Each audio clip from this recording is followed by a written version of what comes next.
Meu nome é Vitor Hugo Keb, eu sou antropólogo e eu estou falando diretamente da biblioteca da Fundação Japão em São Paulo.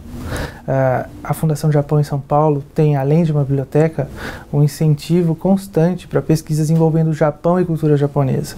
E hoje é a primeira vez que a gente está fazendo um projeto para entrevistar pessoas, para que conheçam, para que o telespectador possa conhecer mais um pouco sobre cultura japonesa e pesquisas relacionadas ao Japão, de certa forma. Hoje o meu convidado é o Dr. Kazusei Akiyama. Ele é médico formado pela USP, ele é membro da Sociedade Japonesa de Medicina Oriental e ele vai falar hoje com a gente um pouco sobre medicina Kanpo. Tudo bem? Boa tarde, muito obrigado pelo convite. Vamos lá. O prazer é nosso, né? Fiquei muito feliz com o convite. O convite da Fundação e também a sua participação para poder explicar alguns conceitos que são muito interessantes para a gente pensar saúde e bem-estar aqui no Brasil também. Não é porque a gente está falando de Japão que não fala também sobre a nossa sociedade, as maneiras como a gente pensa saúde, corpo, doença. Então eu acho muito legal a presença do doutor aqui. Tudo bem? Tudo bem, muito obrigado pelo convite. É uma oportunidade muito grande de falar sobre a medicina Kanpo, que é a medicina tradicional japonesa. Eu acho que existem muitos conceitos que podem ajudar, né, que as pessoas que moram aqui no Brasil também para promover a saúde. Vamos lá. Eu tenho aqui algumas questões pensando, né, no que a medicina Kanpo e a maneira como o Japão pensa saúde, quais são os contrastes em relação a gente aqui no Brasil e no que poderia contribuir, como o senhor bem falou, né? Primeiramente, que eu acho que é uma questão que interessa muitas pessoas, a sociedade japonesa ela é muito longeva, né? A expectativa média de vida gira em torno dos 84 anos, né?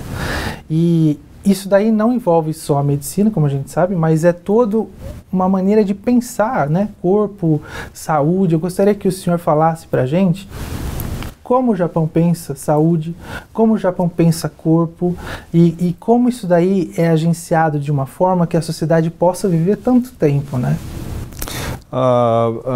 Antes da saúde, né, quer dizer, existe um conceito, provavelmente ele é caro à medicina, à cultura oriental como um todo, japonesa inclusive, que seria o Choju. O Choju seria a vida longa, né?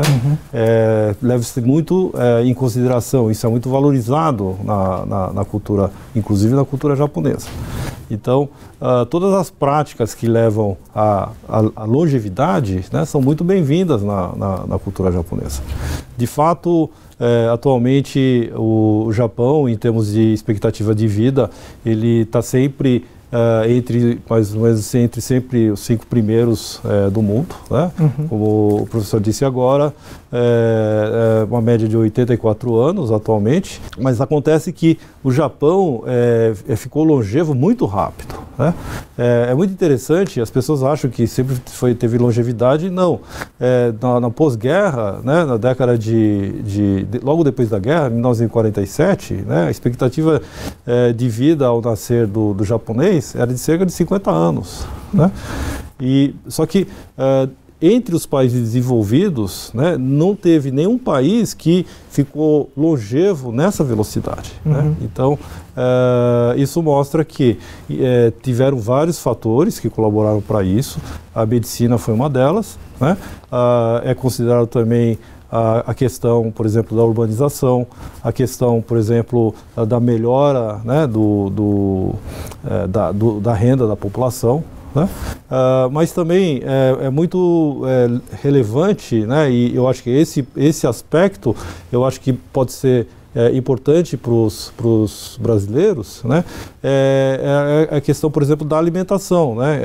Um dos fatores que é considerado fator de longevidade do Japão é a alimentação japonesa. Mas o que é essa alimentação japonesa?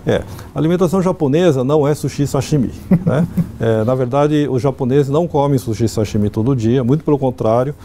Do ponto de vista de medicina japonesa, medicina Kanpo, sushi sashimi não é uma comida muito boa, né? Principalmente para comer com uma frequência grande, né? No Japão é só, né, você já teve lá, é só realmente quando teve festa, etc. Tal, né? É a nossa comida de fim de semana e olha lá, né? É o churrasco, né? né? Não come churrasco todo dia, né? O washoku, né? A comida japonesa tem algumas características, né? Então, por exemplo, uma delas é que tem baixo teor de gordura, né? E, comparado com comidas ocidentais, ela tem baixo teor de gordura, e isso provavelmente é um fator que, óbvio, se você come coisa muito gordurosa, vai entupir as veias, etc, né? Aquelas coisas. Outra coisa na cultura japonesa é que na alimentação tem bastante produtos de soja, né? Então, por exemplo, o tofu, o miso, né? Tem bastante produtos de soja que tem, por exemplo, hoje em dia se sabe, por exemplo, tem a substância chamada isoflavona que favorece, por exemplo, principalmente pessoas de meia idade para frente, né? Existe também na alimentação japonesa, tem muita coisa fermentada, né? O que vai fazer com que melhore a flora intestinal. Isso está se vendo cada vez mais na medicina convencional, né? Na medicina nossa também, a importância de manter a flora intestinal boa, né? E as comidas fermentadas ajudam. Então, por exemplo, o miso também, e tem o natto, né? Que é o fermentado de soja, que nem todos os japoneses gostam também, né? Você diz que é cerca de metade dos japoneses que gostam de natto, né? Uma outra coisa da comida japonesa que é considerado boa para a saúde é tomar bastante chá verde, né? O chá verde ele tem efeito antioxidante, né? Então também a gente sabe, né, hoje em dia que cada vez mais o uso de substâncias antioxidantes fazem bem para a saúde. Então provavelmente não é que os japoneses fizeram isso de propósito, mas foi ver, tinha todos esses fatores bons, né, que realmente ajudaram muito para a saúde, para a longevidade dos japoneses. Bom, mas professor, a gente sabe que só a comida, ela é parte integrante para manter esse corpo saudável, né? A gente sabe a importância dos saberes médicos e tudo mais. E nesse bloco, que ele é um pouco mais teórico, de certa forma, eu gostaria que o senhor comentasse sobre a medicina no Japão, sabendo que é um cenário variado, né? Sabendo que existe a medicina ocidental ou convencional, mas também existem outros saberes médicos agindo em concomitância, né? Eu queria que você falasse um pouco sobre essas diferenças entre os saberes médicos praticados no Japão que ajudam a manter esse corpo saudável. O Japão tem um sistema de saúde bastante integrada, né? Todo mundo, todo japonês, todo nacional, ele pode participar desse sistema. E esse foi também considerado um dos fatores para a longevidade, né? Porque a pessoa tem acesso a um serviço de saúde, né? Ele é um serviço relativamente não pesa muito no bolso das pessoas, né? Porque paga coparticipação, paga uma parte, mas ele é baseado na medicina ocidental. Se a gente for ver na história, é muito interessante ver que, na verdade, a medicina Kanpo, né, a medicina a medicina tradicional japonesa, ela era a medicina oficial até quando teve a ocidentalização, quando teve o Meiji Shin, que é a Revolução da Luz, né? E foi em meados do século XIX. Sim, 1868. Isso. E em 1883, justamente, né, a sociedade japonesa estava ocidentalizando, a tecnologia estava militarizando, etc. E para aquela conjuntura, né, a medicina ocidental, né, a medicina que veio da Europa, era muito mais interessante para tratar, por exemplo, de pessoas em grande quantidade. Por exemplo, um exército, né? Porque a medicina ocidental, ela é uma medicina muito baseado, vamos dizer assim, em estatística, né? Então, assim, certo tratamento funciona para 90% das pessoas, né? De 100, 90 funcionou, está ótimo, né? Ah, mas 10 isso não funciona. Não, deixa esses do lado, né? Porque funcionou para a maioria, né? Então, com a ocidentalização, passou a se exigir, em 1883, conhecimento de medicina ocidental para você ter a licença médica no Japão. Até que chegou em 1895, que foi proibido, né, a medicina tradicional, a medicina Kanpō, né, na prática médica diária no Japão. Até que em 1950 voltou a montarem a Sociedade Japonesa de Medicina Kanpō, né, a chamada Sociedade Japonesa para a Medicina Oriental, né, atualmente. E justamente com o esforço desses médicos, a medicina Kanpō, né, principalmente os medicamentos, né, o medicamento Kanpō industrializado passou a fazer parte a partir de 1974 no Japão.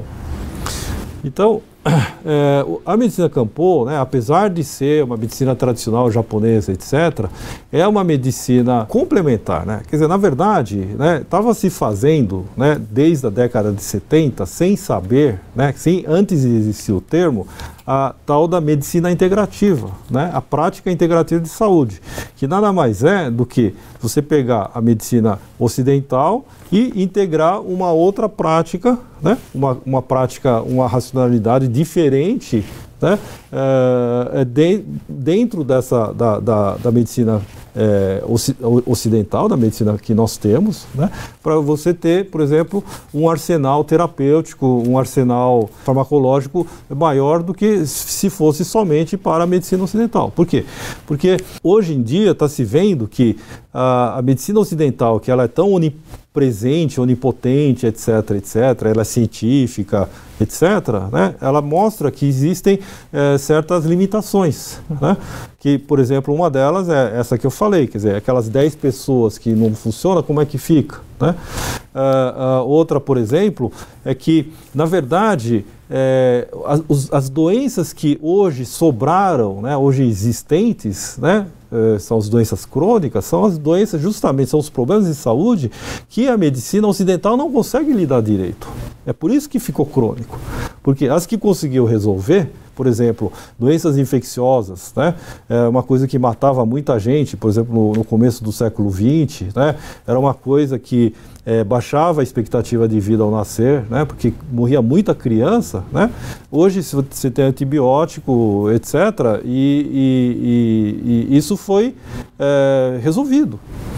Agora, o que você tem hoje em dia? Você tem as doenças crônicas, tem os problemas autoimunes, tem o problema do câncer, né? São todos problemas que justamente a medicina ocidental não consegue lidar direito. É por isso que está tendo esse tipo de movimento de fazer a integração, né? Chama práticas integrativas de saúde, ou por aí é conhecido como medicina integrativa, né? Justamente para, vamos dizer assim, complementar essa parte que não vai muito bem. Da parte, por exemplo, das coisas que vêm do Oriente, né? Todo mundo conhece a acupuntura. Hoje em dia é comum, né? Em qualquer cidade, não digo nem de médio porte, acho que até em cidades de pequeno porte já tem serviço de acupuntura, né? E isso foi integrado dentro da medicina convencional. Essa é a tendência, né?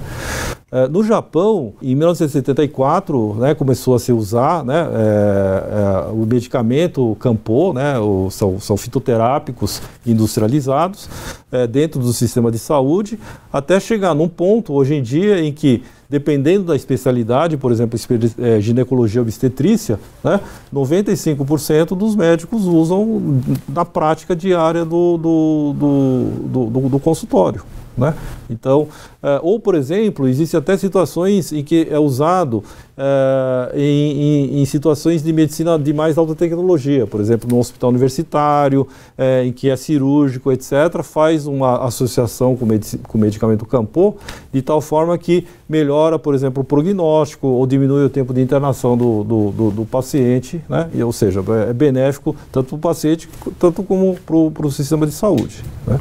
Então, no Japão, né, na verdade, estava se fazendo, né, medicina integrativa, né, desde a década de 70, sem antes de existir esse termo. Eu acho muito interessante que o senhor usou duas palavras, que eu acho que é muito legal para quem está assistindo, que uma delas é racionalidade, uma racionalidade médica, que eu queria ouvir mais do senhor sobre isso.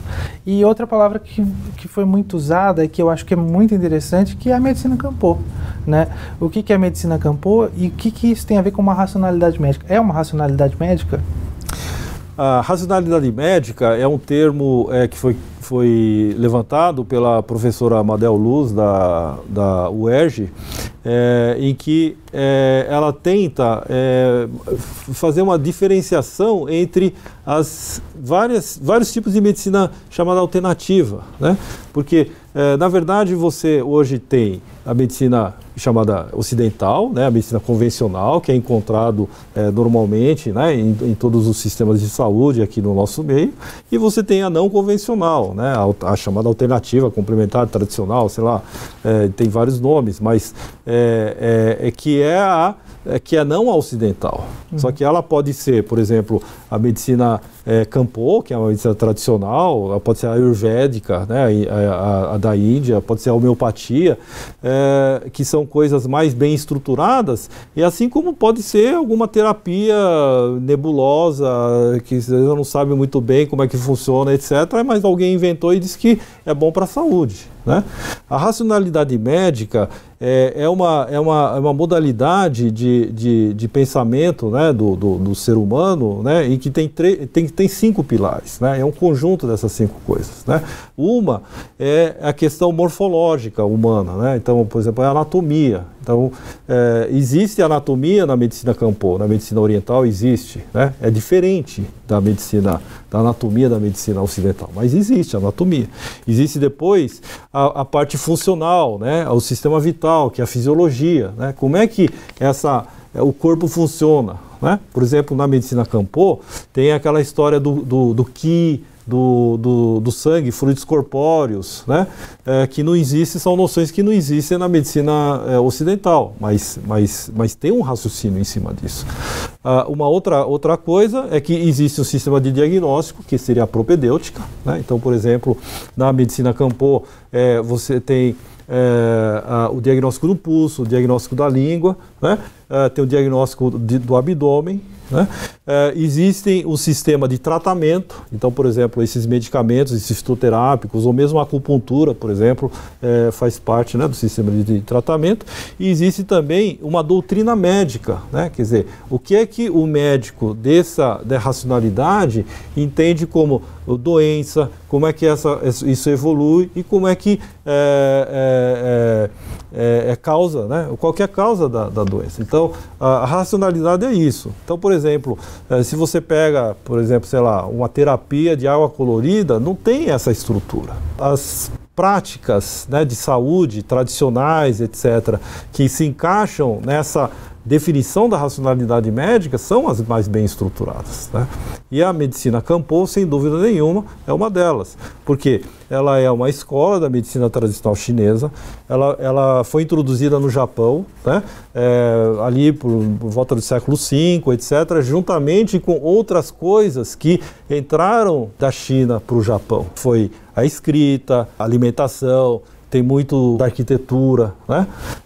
O hashi, né, o palitinho que as pessoas comem, né, no restaurante japonês, aquilo é chinês, aquilo lá, antes de entrar aquilo, o pessoal comia com a mão, né?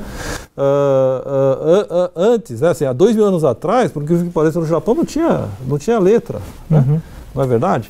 E justamente a partir do século V, né, começou a entrar esse tipo de coisa, mas já em 984 depois de Cristo, né, o japonês conseguiu já publicar um livro sobre medicina, né, que é o chamado Isshinpo, né? E teve um desenvolvimento próprio dentro do Japão. Teve influências que vieram, não foi só na China lá atrás, né? Foi continuamente tendo influência, né? Até que chegou no ponto da Revolução da Luz, como eu contei agora há pouco, né? Mas é uma escola da medicina tradicional chinesa mas com uma localização completamente diferente. Então, por exemplo, na medicina chinesa não tem a propedêutica, né, não tem o exame do abdômen, por exemplo, dá muito mais importância ao exame do pulso da língua, e que no Japão dá muito mais importância, por exemplo, no abdômen. A propedêutica, né, a maneira do diagnóstico é diferente, né, os fitoterápicos que são usados, né, muitos são fórmulas originárias da China, mas, por exemplo, tem alguns componentes que não existiam no Japão, então eles tiveram que fazer substituição. Enfim, hoje a medicina Kanpō é bem diferente da medicina tradicional chinesa, tanto no conteúdo, né, a origem é igual, mas a maneira como ele é feito atualmente, ele é completamente diferente. Eu queria que o senhor falasse para a gente sobre justamente sobre essa racionalidade, né, que eu acho interessante a perspectiva holística da medicina japonesa, Kanpō, e uma comparação com a racionalidade ocidental, médica ocidental, né? Você poderia falar sobre isso? Sim, é importante mostrar quais a diferença, né? Foi muito bem levantado, né? Quais são as diferenças, assim, grandes na prática, né, da medicina ocidental e da medicina Kanpō, né? Uma é justamente a holística. Holístico é tudo que engloba o todo, né? A medicina Kanpō vê a pessoa como um todo. Já a medicina ocidental, ela vê compartimentalizado, né? São por órgãos, né? São por partes, né? A medicina Kanpō, ela é muito baseada em experiência, né? A medicina ocidental é baseada em experimento, né? De experimentação científica, daquela coisa de fazer experimento, né? Depois ter reprodutividade, etc, etc. Já a medicina Kanpō é mais por experiência. Olha, faz 100 anos, 1000 anos que a gente está usando desse jeito e está funcionando, né? Uhum. Uma outra coisa, não tem essa dissociação, por exemplo, mente e corpo, né? Mente e corpo são partes iguais, faz parte da mesma coisa. Tanto que, por exemplo, problemas psicossomáticos, né, que é chamado na medicina ocidental, é muito mais fácil lidar com medicina Kanpō do que com medicina ocidental. Por quê? Porque a medicina ocidental considera a mente uma parte, uhum, né, totalmente dissociado do corpo. Então ela não consegue juntar essas duas partes, né? Ela foi criada, né, numa época em que estava tendo muita, assim, essa coisa científica, essa coisa dicotômica, né? Uhum. Que foi no final do século XIX, começo do século XX, etc. Em que justamente era bom você fazer essas diferenciações, etc. Então, com isso criou-se, né, a psicologia, a psiquiatria, que foi uma coisa boa para entender a mente, só que como acabou dissociando, ficou difícil. Na medicina Kanpō, por exemplo, as emoções são funções de órgãos internos, né? Então, não é coisa do cérebro, não é coisa da cabeça. Então, vamos supor, a pessoa tem raiva, né?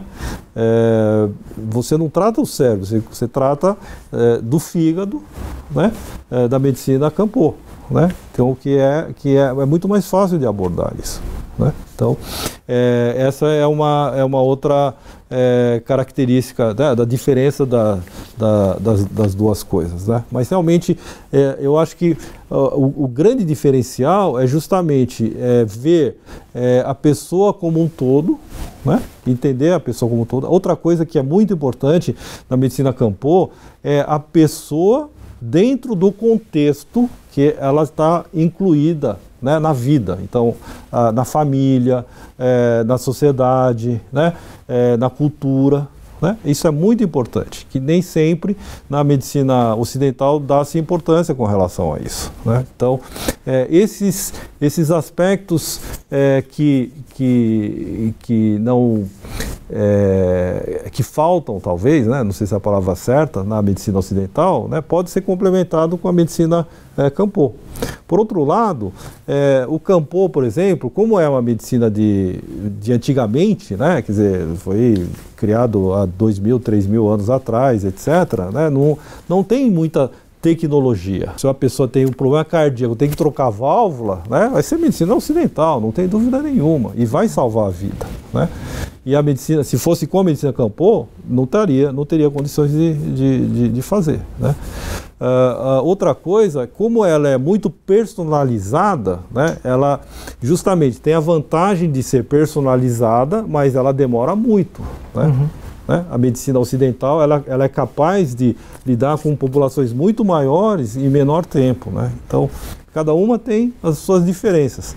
Eu acho que, juntando as duas coisas, eu sempre falo, eu não nego a minha formação ocidental, alopata, né, da medicina convencional, mas conseguindo juntar as duas coisas, né, vai ser sempre... Eu vou ter um arsenal muito melhor do que só ter uma das coisas. Perfeito. E sabendo, né, dos benefícios da medicina Campo e da potencial integração, né, com a medicina ocidental, eu queria saber em que pé anda a incorporação da medicina Campo, né? A gente tem que saber dos órgãos de regulação, né, que isso é muito importante também, né, para aplicabilidade, para aumentar, ampliar a percepção dessa medicina, né, desses saberes médicos. E como está agora a medicina Campo diante desse cenário, sabendo que a gente está entrando aí em 2022 e vai ter aí a revisão, né, do CID. Gostaria que o senhor falasse um pouco mais sobre isso. A medicina Campo, né, faz parte do que a Organização Mundial de Saúde chama de medicina tradicional e complementar. Ela, a partir da década de 90, né, quer dizer, começou a ter muito interesse, principalmente das sociedades médicas, etc., com relação a esse tipo da medicina diferente da medicina ocidental, né? Muitas vezes era chamado também de mainstream, né, de corrente principal. Em 2002, eles soltaram uma publicação justamente falando, né, quais eram os desafios que existiam para frente justamente com esse tipo de medicina. Por que a Organização Mundial de Saúde tem interesse para esse tipo de medicina chamada medicina tradicional e complementar, né? Primeiro, porque por incrível que pareça, a maior parte da população do mundo não tem acesso à medicina ocidental, certo? Que, se eu não me engano, acho que é 40% da população do mundo que tem acesso à medicina ocidental. Ou de 60% não tem, 60% usa a medicina tradicional, né? A medicina regional, etc., a medicina popular. Acontece que você pegando, por exemplo, a medicina tradicional, você pega, por exemplo, a medicina Campo, né, e você traz para a sociedade ocidental, que tem um contexto cultural, né, contexto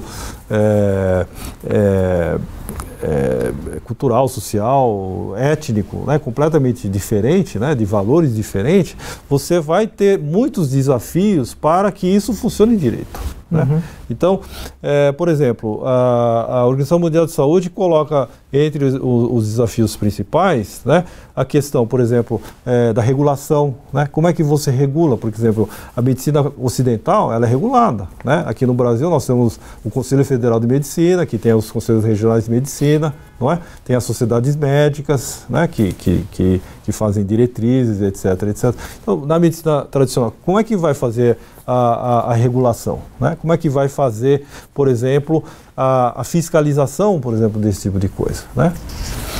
Uma outra a questão quais são os produtos que são interessantes, né? Como é que é a questão da segurança desses produtos, por exemplo, né? No caso, os medicamentos. Por exemplo, do medicamento, pode ser do próprio tratamento, por exemplo, não é? Por exemplo, a acupuntura é um método invasivo, você fura a pessoa, não é? Como é que tem a segurança? Por exemplo, vamos supor essa agulha que vai usar na acupuntura, né? Teria que ser, teoricamente, do mesmo nível, vamos dizer assim, regulatório, por exemplo, da agulha de injeção, por exemplo. Uma vez que você vai enfiar a agulha dentro da pessoa do mesmo jeito, não é verdade? Uma outra questão é a questão, por exemplo, do acesso a esse tipo de tanto do produto, né, como do serviço, não é? Então não adianta falar que, olha, Campo é super legal, etc., etc., se não tem, né? Quer dizer, se o acesso é difícil, né? Ou se o produto é de difícil acesso. Aqui no Brasil, nós não temos medicamento Campo vendendo na farmácia, né? Quem quiser usar tem que trazer, por exemplo, do Japão, né? É complicado, é caro isso, né? Tem a questão, por exemplo, da segurança desse produto também, né? Então, e tem também, por incrível que pareça, por exemplo, desafios no termo, antes de acontecer de tudo isso, por exemplo, da terminologia, né? Por quê? Porque você tem palavras que são usadas, né, na medicina tradicional, né? Isso não é só na medicina Campo. O exemplo de terminologia é muito infeliz, né? Que faz parte da medicina Campo também, faz parte da medicina chinesa, né? Seria a acupuntura. Aqui no Ocidente, né, resolveu se traduzir como ponto de acupuntura. Então a pergunta que sempre tem é: que tamanho que é esse ponto? Né? Tem 0,1 milímetro, 1 milímetro, 1 centímetro, como é que é? Não é? Só que no original, na palavra original, não é ponto, é buraco. E se você entende como buraco, é muito mais fácil de praticar acupuntura, não é ponto, né? Você tem que procurar o buraco do que é chamado ponto, né? Uma outra terminologia, por exemplo, também da acupuntura, que foi muito não digo infeliz, né? Mas, por exemplo, é moxa, né? Já deve ter ouvido falar em moxa bustão, né? Que são ervas, né? De uma planta chamada Artemisia vulgaris, né? Que queima, etc, tal, esquenta os pontos de acupuntura.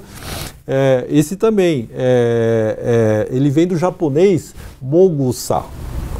Só que quem foi que traduziu isso? Quem que romanizou, né? Que passou para o alfabeto? Foi um americano, certo? Aí ele escreveu M-O-X-A. Se você ler isso em inglês americano, fica moxa, certo? Uhum. Que é um som parecido com o japonês. Só que vem para o Brasil vira mocha, né? Aí você fala mocha para o japonês, ele não entende o que você está falando. Então, esse tipo também são desafios que existem quando se tenta trazer coisas tradicionais, né, fora do contexto que ele está, né? Também tem, por exemplo, o problema do próprio Campo, né? Será que funciona para brasileiro? Né? Uhum. Eticamente é diferente, né? Uhum. Tem constituição diferente, tamanho é diferente, né? A alimentação é diferente. Então, tem uma série de problemas, então não é tão fácil assim chegar e falar, olha, a medicina integrativa, tudo que mistura é bom, etc. Né? Nós temos um problema, né, eu acho que nesse tipo de ramo, né, de saúde, não só na parte médica, mas em terapeutas, etc., né, que geralmente a ideia se A é bom, né, e B é bom, A mais B é melhor ainda. Né, e a gente não sabe necessariamente se realmente A mais B é bom. Né? Existe, por exemplo, Campo, né, medicamento Campo, que justamente pelo fato de ter sido muito usado no Japão, já se sabe que, por exemplo, não se pode fazer associação com certos tipos de fármacos, né, que é usado, por exemplo, na medicina ocidental. Né? Então, não quer dizer que se A é bom, B é bom, A mais B é melhor ainda. Não é nada disso. Né? Então, eu acho que eu queria aproveitar aqui a oportunidade para chamar a atenção, né, que está em moda, né, medicina integrativa, etc. Parece que é muito melhor do que medicina normal, etc. Né, mas tem que ir com calma. Existem diferentes racionalidades médicas, né, como o senhor colocou, né, e tem medicinas e medicinas. Né? Então, eu acho que uma das coisas importantes, né, assim, da função da gente que está fazendo isso mais tempo é justamente divulgar esse tipo de problema, né? Esse tipo de chamar atenção para esse tipo de coisa, né? E nesse aspecto, essa oportunidade que eu estou tendo hoje realmente é muito importante para chamar esse tipo de atenção. Queria agradecer mais uma vez pela presença do senhor aqui, Dr. Akiyama, ou Akiyama Sensei, né, por ensinar bastante a gente sobre medicina Kanpō, uma outra forma de pensar corpo, saúde, mas eu achei muito legal esse alerta que você deixou no final, né, para mostrar, né, de fato, que precisa tomar cuidado, né, não é qualquer coisa, né, precisa explorar, precisa aprender um pouco mais, e eu gostei demais da oportunidade para que você pudesse trazer esse conhecimento aqui para quem está assistindo a gente. Muito obrigado mesmo. Eu que agradeço pela oportunidade. Muito obrigado. Mais uma vez eu queria agradecer a você que está assistindo aqui agora. Não sei se você está assistindo isso daqui de manhã, de tarde ou de noite, mas eu queria agradecer por você ter ficado aqui até agora. Eu estou falando diretamente da Biblioteca da Fundação Japão. Eu acho que é importante dizer que a Fundação Japão é uma instituição japonesa que ela é empenhada em incentivar e auxiliar as pesquisas sobre Japão e cultura japonesa, além também de incentivar as pesquisas sobre o ensino da língua, o aprendizado da língua japonesa. Muito obrigado e até a próxima.